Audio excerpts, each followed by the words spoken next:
Здравствуйте! Сейчас вы увидите уникальные кадры, как подписчик передавал передачку тем двум женщинам, которые очень сильно много наделали шуму за последние сутки. Да, это те две женщины, которые сбежали с обсерватора.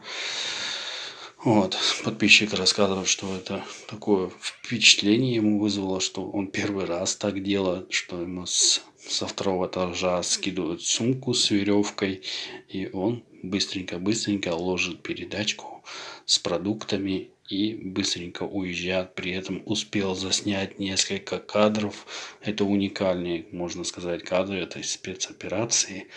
Подписчику хочу выразить большую благодарность, что он согласился на такое, чтобы снять даже, как он передавал.